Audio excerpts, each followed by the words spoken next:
Hawaii Democratic Representative Tulsi Gabbard is a woman of first. She's the youngest woman in Congress. She's also the first member born in American Samoa, the first Hindu, and one of the first two female combat veterans. Congresswoman, good morning. Thanks for joining us. Thank you. Aloha. Good morning. Aloha. Aloha, Aloha. yes. Yes. You carry it with you wherever you go. Yes. That's the key. You are new to Congress, and you have recently expressed frustration that sometimes you're sitting there debating issues that you say are idiotic. How frustrating is it? I think the frustration that I have felt, even being 6 months as a member of Congress, that other colleagues of mine feel is reflective of the frustration that we hear every single time we go back home to our districts from people who are saying, look, we just want you to get something done for us. We don't care about the blame game and the partisan rhetoric that goes back and forth. Well, you heard Speaker Boehner tell Bob Schieffer, well, there are too many laws. We're in the business of repealing them. That's irrelevant to people at home. When you're talking about passing laws and repealing laws, they're saying, look, how are you improving our education? How are you reducing the deficit and empowering our small business owners to create more jobs in our local economies? And I think that's where, as frustrating as it is, it's important that we stay focused on where's the opportunity. And that's where I think not only on the Democratic caucus, but also in the Republican caucus, there are a growing number of people who are saying we're not here to obstruct. We're here to get something done, and let's work together to make that happen. So you think they'll be able to change gridlock? I do. I think that's really the only place that it can happen, is where you come in and have true, sincere, respectful conversations and saying, look, we are here to serve the people. We're Americans first. But there's one thing you care about, which is sexual assault in the military. You have a chance to have an impact there. Absolutely. I mean, this is an issue that is a travesty and is really undermining our national security when you look at it.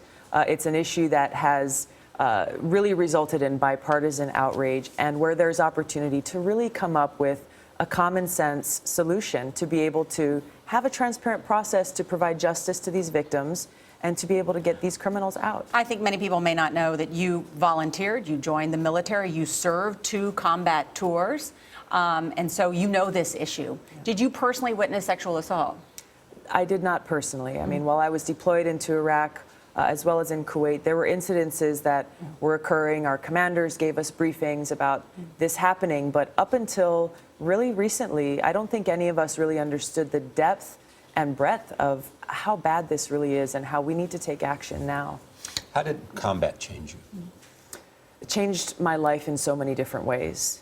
My own personal perspective, who I am as a person, of realizing what's important, what's not, as well as from a political sense and how we're dealing with national policies, the true cost of war, not just being the dollars and cents, the lives that are sacrificed, but also the long-term impacts. And on that note, you had been married to your childhood sweetheart. Your marriage fell apart as a result of serving overseas. There's a new story in the Washington Post today, a new report that found that children are some of the hardest hit after war, what they're suffering with parents gone. Now they have more parents than ever who are serving overseas. Absolutely. And the fact that we have less than 1% of our entire country's population who volunteer to wear the uniform, the impacts are not as often talked about. And the impacts that these children are feeling and that these families are feeling aren't really brought into the conversation of what the cost of war is. So why do you think that is? Why do you think this disconnect continues, not just on military issues, but also, as you're pointing out, in Congress, why there's such a disconnect between lawmakers and the people they represent? I think, unfortunately, it has largely come about because of the focus on the bickering that happens back and forth, and less listening of actually what's happening, less listening to these troops who are coming home, the veterans who are waiting for years to have their claims resolved, and understanding that when you bring troops home, that doesn't end there. Our commitment and our responsibility to them as a country must continue, and that takes listening and then taking action. When you look at what's happening with respect to the budget, does it concern you what might be done within the military realm, as Secretary of Defense has been citing? It does, and I've been very outspoken against the sequestration cuts, largely because they've been arbitrary. Rather than saying, yes, we need to cut back, every agency, every department, I think, has understood we need to cut back, but giving the onus to them to say, these are the areas where we can trim the fat and where it makes sense, and these are the areas that are operating well and are already a lean, mean machine. All right. Congresswoman, thank you so much. Thank you very much. Thank you. Aloha.